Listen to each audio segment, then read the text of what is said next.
now know the names of the lucky few heading to the moon aboard NASA's Artemis mission next year. 3 Americans, Victor Glover, Christina Cook, Reed Weissman, and a Canadian, Jeremy Hansen, all set to leave Earth, orbit the moon, and return home safely. The 10-day Artemis II mission will be the program's first manned mission to the moon, acting as a stepping stone for future missions to the surface of the moon and beyond. Joining us now, ABC News transportation correspondent Gio Benitez. He is live in Houston with the first live TV interview with the crew of Artemis II. Gio, I can't wait. Much better air conditioning in here. Oh, Kira, it is an exciting day here in Houston, and here they are, the lucky 4 astronauts. Thank you so much for joining us here on ABC News Live. What's going through your mind right now? I mean, you are going to the moon. Reed, why don't we start with you? That is awesome to hear you say. I think the thing that's most going through our minds right now is the team, right? This is a huge effort for NASA, for the United States of America, for Canada, for the whole world, and it's great to have this tiny step complete today, and we are really pumped to take on this challenge. And I know you've been to space. You've spent more than 160 days in space, just like Victor. But right next to you is Christina Cook.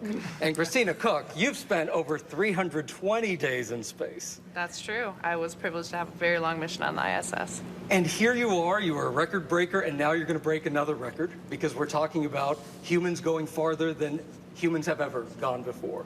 What's going through your mind? You know, the thing about records is that it's not about any one individual's success or contribution even. It's about the fact that it marks a milestone, a state of the art of where we're at and where we're choosing to go.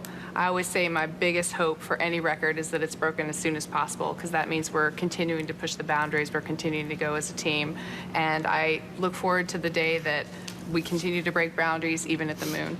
And that's what we see our role as. We're enabling those next missions, and that's what's going through my mind at this time. Our Canadian astronaut Jeremy right here. Jeremy, you haven't flown in space just yet. No, not You're a yet. fighter pilot. You've done a lot. But this is going to be your first time, and you're going to the moon. It's crazy. It's I mean, crazy. that's mind-blowing. Yeah, no, I'm so excited about it. I'm so excited to fly with these folks. I feel like I'm in good hands. I know they're going to take great care of me and get me ready for my first mission to space. Victor, we were talking in November 2022, right after everything was launching, and we saw Artemis I and that incredible test launch. And I asked you then, I said, you really want to go to the moon. Did you know then? No, I didn't actually. You didn't? Nope, found out less than a month ago. Okay, all right. So less than a month ago, how hard was it to keep this secret? Not very, actually. Not very. Now, the rest of my family, I don't know. The ones that I did tell, I don't know how hard it was for them, but it wasn't very hard to keep it a secret here. What's it like telling your families? Like, hey, I'm going really, really far into space. Depends on which family member. I think it's a little different when you're telling your parents. Yeah. I have a big family, a lot of siblings, so telling them was a lot of cheerleading, a lot of excitement. Telling my mom and dad was a little bit different, because they said, and even they told me it's a little bit different as a parent to watch your child go that far. Oh, I bet. I bet. They're proud and excited. A lot of people look at this and say, well, wait a minute. We've been to the moon before. Why go back? But this mission is really important because when we're looking at how much we've seen and studied of the moon, it's a very small portion, a very small region there.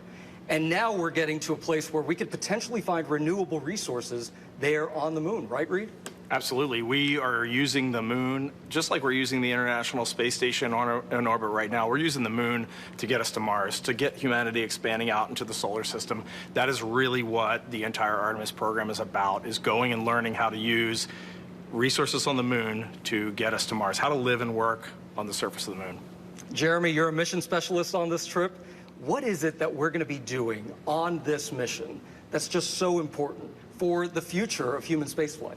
Well, I mean, obviously the technical side comes to mind. We have to get this vehicle ready for the rest of the Artemis campaigns, and like Reed was saying, to take us from the moon to Mars eventually. So, I mean, this is an important first step. But the biggest thing that resonates with me is, carrying this message of hope and inspiration to the world. I think, it's a real tribute to American leadership that.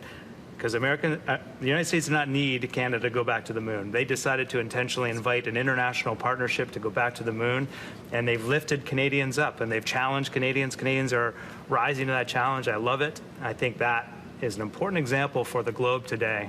we need global solutions, and we need people working together, and I'm glad we're going to be waving that flag. Our pilot, Victor, take us to November 2024, when we're expected to launch this. You'll be on the most powerful rocket in the world, the SLS system.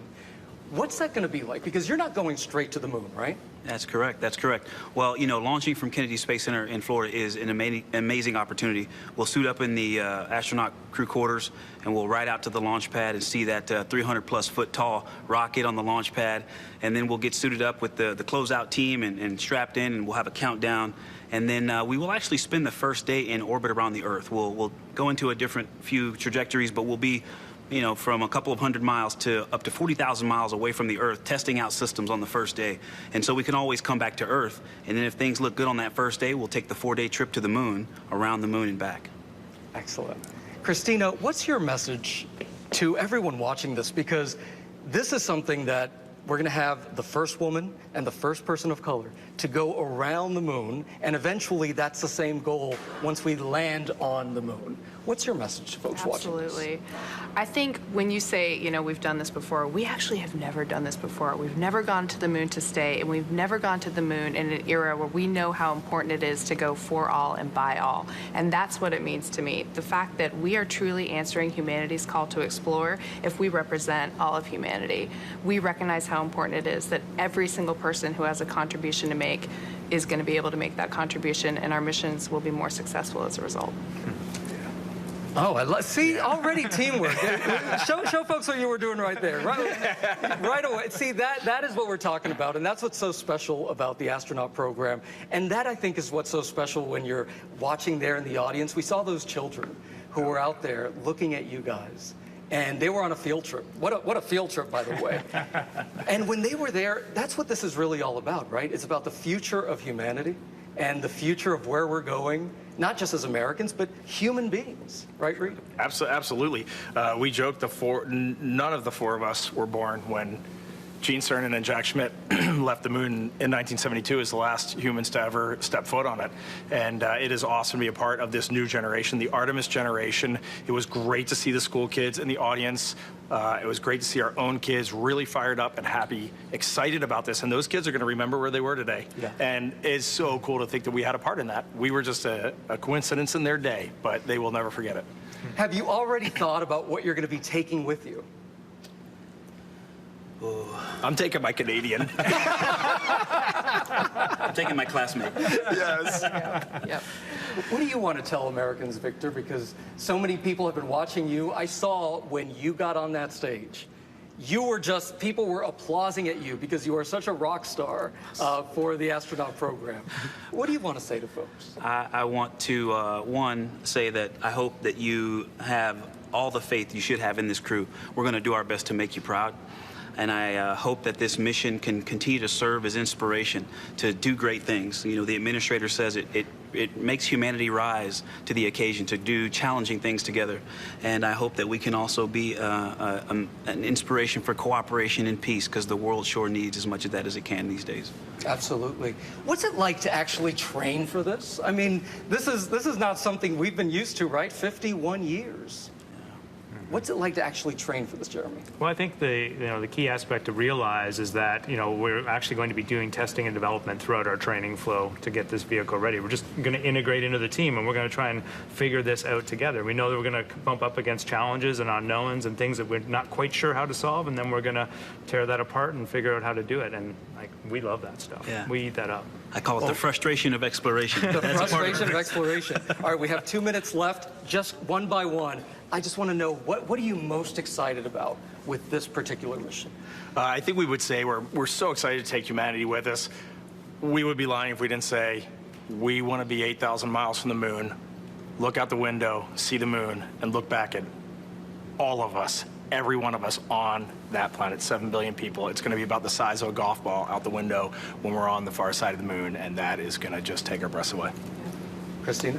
Biggest for me is teamwork. The fact that we're not going to the moon alone. This is everyone's mission.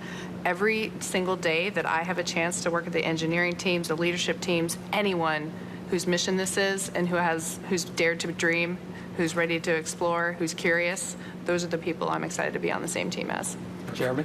I'm just so excited for all Americans and all Canadians to realize the truth, the fundamental truth that we can do more when we work together, and to know it in their heart and to be cheering the whole way. And Victor? Oh, I love all the inspirational messages, but splashdown. Oh, you're looking forward to splashdown. Yes. A safe splashdown. A safe splashdown. Godspeed to you. Thank you so much for joining us here on ABC News Live. It is an honor to have your first live interview. Thank you. Thank you. Thank you very much. Thank you so much. Kira, back to you in New York. I think we are all feeling really inspired right now, aren't we? All right, Gio, you know you have to ask Reed a question for me. My longtime friend, mission commander. He Yes. took a picture of Kellen with him to Reed, the she ISS. has a question for you, Kira. Oh, no. Will he take a picture of Kellen Yeah, to she the took- moon, that you- please? Okay, she wants to know, you took a picture of Kellen, her son, to the ISS. Will you take it to the moon as well? I will say on air. On his behalf, a strong maybe. Strong, maybe. That's a strong maybe from Jeremy Maybe. Hansen, and let's go with it, Kira. It's a strong Oh, maybe, but listen, it's a good maybe. Fly Navy. Love you all. Best of luck. Gio, thank you so much. Big hugs to the whole crew. Appreciate you so much, Gio. Hi, everyone. George Stephanopoulos here. Thanks for checking out the ABC News YouTube channel. If you'd like to get more videos, show highlights, and watch live event coverage, click on the right over here to subscribe to our channel. And don't forget to download the ABC News app for breaking news alerts. Thanks for watching.